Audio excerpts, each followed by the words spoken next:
ನಮ್ಮ ಭಾರತದಲ್ಲಿ ಎಲ್ಲಿಯೂ ಇರದೇ ಇರತಕ್ಕಂತಹ ವೃಕ್ಷಗಳು ಈ ಸವಣೂರಿನ ಕಲ್ಮಠದ ಆವರಣದಲ್ಲಿ ಇರೋದರಿಂದ 2000 ವರ್ಷಗಳಿಂದ ಆ ವೃಕ್ಷಗಳು ಇಲ್ಲಿವೆ.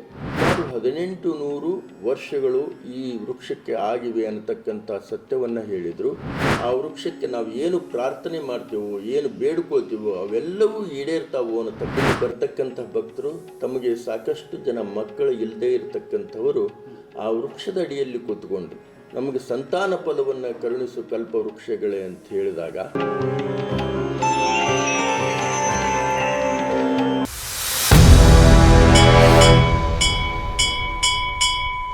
ಅಂದರೆ ದೊಡ್ಡ ಹುಣಸೆ ಮಠ ಅನ್ನೋ ಇತಿಹಾಸ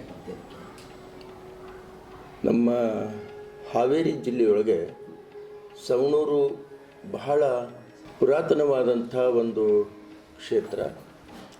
ಜೊತೆಗೆ ಸವಣೂರು ಸುತ್ತಮುತ್ತಲು ಅನೇಕ ಪವಿತ್ರವಾದಂಥ ಕ್ಷೇತ್ರಗಳಿರ್ತಕ್ಕಂಥ ಒಂದು ಸ್ಥಳ. ಸವಣೂರಿಗೆ ಬಂದ ತಕ್ಷಣ ದೊಡ್ಡ ಹುಣಸೆ ವೃಕ್ಷಗಳ ನೆನಪಾಗುತ್ತೆ. ಕಾರಣ ಏನು ಅಂತಂದರೆ, ನಮ್ಮ ಭಾರತದಲ್ಲಿ ಎಲ್ಲಿಯೂ ಇರದೇ ಇರತಕ್ಕಂತಹ ವೃಕ್ಷಗಳು ಈ ಸವಣೂರಿನ ಕಲ್ಮಠದ ಆವರಣದಲ್ಲಿ ಇರೋದರಿಂದ ಆ ವೃಕ್ಷಗಳು ಬಗ್ಗೆ ಕುತೂಹಲ ಹಾಗೂ ನೋಡಬೇಕನ್ನತಕ್ಕಂತಹ ಆಸಕ್ತಿ ಇರೋದರಿಂದ ದೊಡ್ಡ ಹುಣಸೆ ವೃಕ್ಷಗಳ ಬಗ್ಗೆ ಸಾಮಾನ್ಯವಾಗಿ ನಮ್ಮ ನಾಡಿನಲ್ಲಿ ಪ್ರಸಿದ್ಧಿಯನ್ನು ಪಡೆದಂಥ ವೃಕ್ಷಗಳು.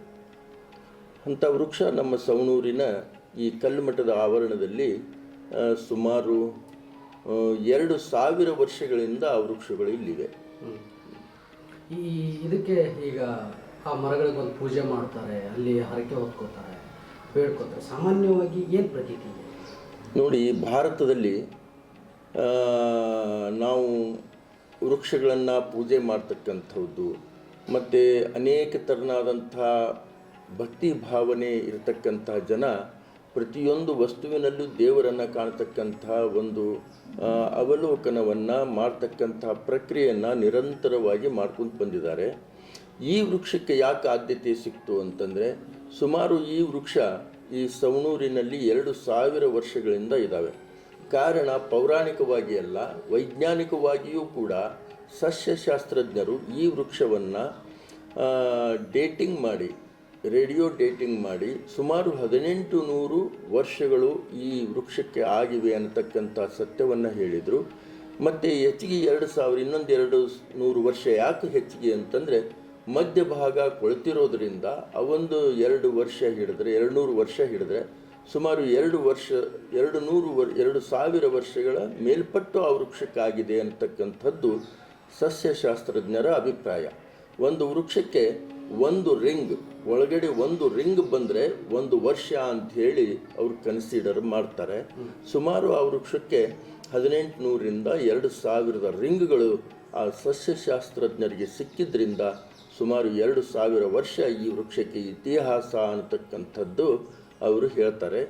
ಜೊತೆಗೆ ಈ ವೃಕ್ಷಕ್ಕೆ ಪೂಜೆ ಯಾಕೆ ಸಲ್ಲಿಸ್ತಾರೆ, ಜೊತೆಗೆ ಈ ವೃಕ್ಷಗಳನ್ನ ಕಲ್ಪ ವೃಕ್ಷಗಳು ಅಂತ ಯಾಕೆ ಕರೀತಾರೆ ಅಂದರೆ, ಗೋರಖ್ನಾಥರು, ನವನಾಥರಲ್ಲಿ ಪ್ರಮುಖವಾಗಿ ಬರ್ತಕ್ಕಂಥವರು ಗೋರಖ್ನಾಥರು ಹಠಯೋಗ ಸಾಧನೆಯನ್ನು ಮಾಡಿದಂಥ ಒಂದು ದೊಡ್ಡ ತಪಸ್ವಿ. ಗೋರಖ್ನಾಥರು ಯಾರು ಅಂತಂದರೆ, ಇವತ್ತೇನು ಉತ್ತರ ಪ್ರದೇಶದ ಮುಖ್ಯಮಂತ್ರಿಗಳಿದ್ದಾರೆ ಯೋಗಿ ಆದಿತ್ಯನಾಥ್ ಅವರು, ಅವರ ಗುರುಗಳು ಗೋರಖ್ನಾಥರು ಅಂಥೇಳಿ. ಆ ಊರಿ ಹೆಸರೇ ಗೋರಖ್ಪುರ್ ಅಂಥೇಳಿ ಇವತ್ತು ಉತ್ತರ ಪ್ರದೇಶದಲ್ಲಿದೆ. ಉತ್ತರ ಭಾಗದಲ್ಲಿ ನಾಥ ಸಂಪ್ರದಾಯ ಬಹಳ ಪ್ರಾಸಿದ್ಧವನ್ನು ಪಡೆದಂಥವರು. ನವನಾಥರಲ್ಲಿ ಗೋರಖ್ನಾಥರು ಬಹಳ ಪ್ರಮುಖರೆನಿಸ್ತಾರೆ. ಅಂಥ ಗೋರಖ್ನಾಥರು ದೇಶ ಸಂಚಾರ ಮಾಡುವಾಗ ಈ ಸವಣೂರಿಗೆ ಬಂದು ಆ ವೃಕ್ಷದ ಜಾಗದಲ್ಲಿ ಸುಮಾರು 100 ವರ್ಷ ತಪಸ್ಸನ್ನು ಮಾಡಿದರು ಅನ್ನತಕ್ಕಂಥದ್ದು ಪೌರಾಣಿಕವಾದಂಥ ಪ್ರತೀತಿ. ಅವರು ಮುಂದೆ ಮಂಗಳೂರಿಗೆ ಹೋಗ್ತಾರೆ. ಮಂಗಳೂರಿಗೆ ಹೋಗಿ ನಂತರ ಬೆಳಗಾಂ ಜಿಲ್ಲೆ ಹಂದಿ ಬೆಡಗನಾಥ್ ಅನ್ನತಕ್ಕಂಥ ಒಂದು ಊರಿಗೆ ಹೋಗಿ ಅಲ್ಲಿಂದ ಮತ್ತೆ ಉತ್ತರ ಪ್ರದೇಶದ ಕಡೆ ಅವರು ಪಾದಾರ್ಪಣೆ ಮಾಡ್ತಾರೆ ಅನ್ನತಕ್ಕಂಥದ್ದು ಇತಿಹಾಸ ನಮ್ಗೆ ಹೇಳುತ್ತೆ.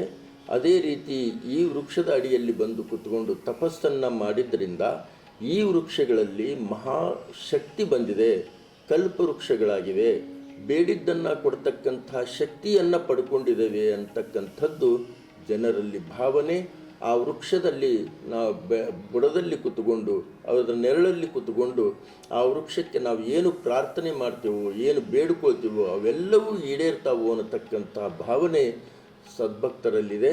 ಅವರು ಬಂದು ಪ್ರಾರ್ಥನೆ ಮಾಡ್ತಾರೆ, ಆ ವೃಕ್ಷದಲ್ಲಿ ದೇವರನ್ನು ಕಾಣ್ತಕ್ಕಂಥ ಕೆಲಸವನ್ನು ಅವರು ಮಾಡ್ತಾರೆ.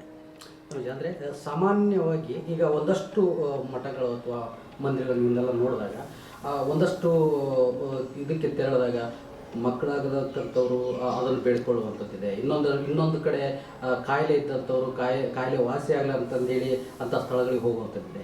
ಇಲ್ಲಿ ಬರ್ತಕ್ಕಂಥ ಭಕ್ತರು ಸಾಮಾನ್ಯವಾಗಿ ಯಾವ ಬೇಡಿಕೆಯನ್ನು ಹೊತ್ತು ಬರ್ತಾರೆ? ನೀವು ಹೇಳಿದ ಹಾಗೆ ಇಲ್ಲಿ ಬರ್ತಕ್ಕಂಥ ಭಕ್ತರು ತಮಗೆ ಸಾಕಷ್ಟು ಜನ ಮಕ್ಕಳು ಇಲ್ಲದೇ ಇರತಕ್ಕಂಥವರು ಆ ವೃಕ್ಷದ ಅಡಿಯಲ್ಲಿ ಕೂತ್ಕೊಂಡು ನಮಗೆ ಸಂತಾನ ಫಲವನ್ನು ಕರುಣಿಸು ಕಲ್ಪವೃಕ್ಷಗಳೇ ಅಂತ ಹೇಳಿದಾಗ ಆ ವೃಕ್ಷಗಳಿಂದ ಸಾಕಷ್ಟು ಜನ ಸಾವಿರಾರು ಜನಕ್ಕೆ ಅವರೆಲ್ಲ ಇಲ್ಲಿ ಪುಸ್ತಕದಲ್ಲಿ ನಮೂದು ಮಾಡಿ ಹೋಗಿದ್ದಾರೆ. ಅಲ್ಲಿಗೆ ಆ ವೃಕ್ಷದಲ್ಲಿ ನಾವು ಕೇಳಿಕೊಂಡಾಗ ನಮ್ಮ ಫಲ ಈಡೇರಿತು ಅನ್ನತಕ್ಕಂಥ ಭಾವನೆ ಅವರು ವ್ಯಕ್ತಪಡಿಸ್ತಾರೆ. ಆರೋಗ್ಯ ಸರಿ ಇಲ್ಲದವರು ಕೂಡ ಪ್ರೇಯರ್ ಮಾಡ್ತಾರೆ.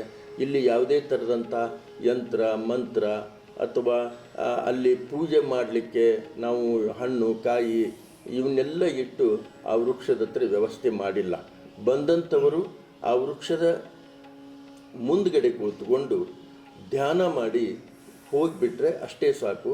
ಅದಕ್ಕೆ ನೀರು ಹಾಕಿ, ಹೂ ಹಾಕಿ, ಪತ್ರಿ ಹಾಕಿ, ಉದಿನ ಕಡ್ಡಿ ಬೆಳಗಿ ಈ ರೀತಿಯಾಗಿ ಪೂಜಾ ಮಾಡ್ತಕ್ಕಂಥ ವ್ಯವಸ್ಥೆಯನ್ನು ನಾವು ಅಲ್ಲಿ ಇಟ್ಟಿಲ್ಲ.